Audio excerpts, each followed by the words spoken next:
उसके बाद आप देखें जी इसकी चौथी property, they they rays temperature of the body on which they fall. ये जिस ऑब्जेक्ट पर आके ये रेज पड़ती हैं उसका जो होता है टेम्परेचर वो बढ़ जाता है, जिस बॉडी पर आके ये जो है रेज पड़ती हैं। ठीक, क्योंकि ये रेज में प्रॉपर्टी होती है कि ये उस जिस ऑब्जेक्ट पर भी आके पड़ती हैं उसका टेम्परेचर खुद ब खुद ही बढ़ जाता है। जे जे थॉमसन ने discovered their charge to mass ratio, यानी कि उसने ई ओवर एम, ई जो है इसमें चार्ज है और एम जो है इसमें मास है, और इसने ये वाली प्रॉपर्टी को डिस्कवर किया और इसने इसका थ्योरेटिकल के साथ साथ एक्सपेरिमेंटल प्रूफ भी दिया कि इनका चार्ज भी होता है और इनका मैस भी होता है। ठीक, light is produced when these raise hit the walls of the discharge tube. जब ये रेस जब ये रेस डिस्चार्ज ट्यूब की वाल्स से जाकर टकराई, उसकी दीवारों के साथ जाकर टकराई जो कि डिस्चार्ज ट्यूब की थी, तो क्या हुआ जी, लाइट प्रोड्यूस हो गई, क्योंकि ये जो है इनकी चार्ज था इनके ऊपर, ठीक है, और मैस भी था। जब ये जाकर उसकी दीवार के साथ टकराई तो साथ ही साथ में क्या हुआ जी, ये जो है इन्होंने क्या किया कि रोशनी भी प्रोड्यूस की।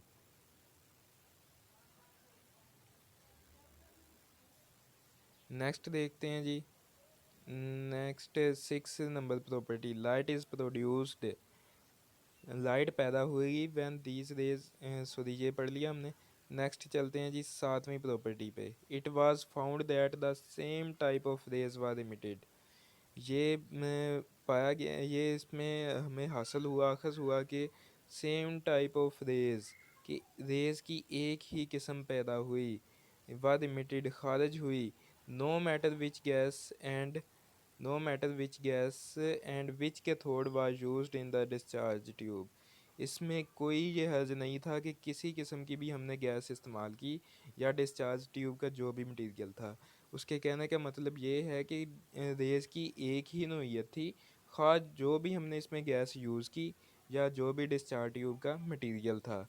अब आपने जनाब अली चौथी हेडिंग देनी है कि discovery of electron.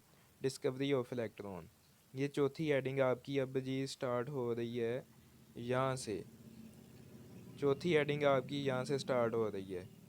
All these properties, इन सब प्रॉपर्टीज़ की वजह से suggested that the nature of cathode rays, कि कैथोड रेज की जो नेचर है is independent of the nature of the gas, कि जो नेचर है गैस की ये उससे बालातर है, उससे उसका कोई लेना देना नहीं है।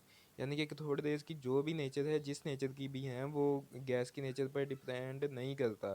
Present in the discharge tube, जो कि डिस्चार्ज ट्यूब में है, और मटेरियल ऑफ द कैथोड, या कैथोड का जो भी मटेरियल हो उससे उसका कोई लेना देना नहीं है। ठीक, ये इसकी प्रॉपर्टी थी। अब उसके आगे क्या कहता है जी वो,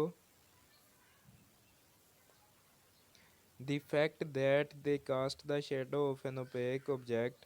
ये वाला मुहिमा जो है ये भी है कि जो उसने ओपेक ऑब्जेक्ट का शेडो बनाया, साया बनाया, suggested that these rays are not rays, कि ये इससे ये साबित हुआ कि ये रेज जो हैं रेज नहीं है, शुआएं नहीं हैं, but they are fast moving material particles, बल्कि ये तो पार्टिकल्स हैं, मटीरियल पार्टिकल्स हैं जो कि तेज़ रफ्तार से मूव करते हैं। ठीक, जो कि तेज़ रफ्तार से मूव करते हैं। The they were given the name electrons, इसीलिए उनको इलेक्ट्रॉन का नाम दे दिया गया। इस तरह हमारा जो है ये पहला लेक्चर चैप्टर 2 का कंप्लीट हुआ।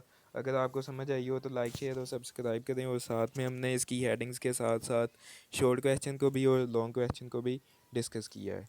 ठीक है, उम्मीद है कि आपको समझ आ गई होगी। मज़ीद अगर कोई क्वेश्चन हो तो आप कमेंट सेक्शन में पूछ सकते हैं।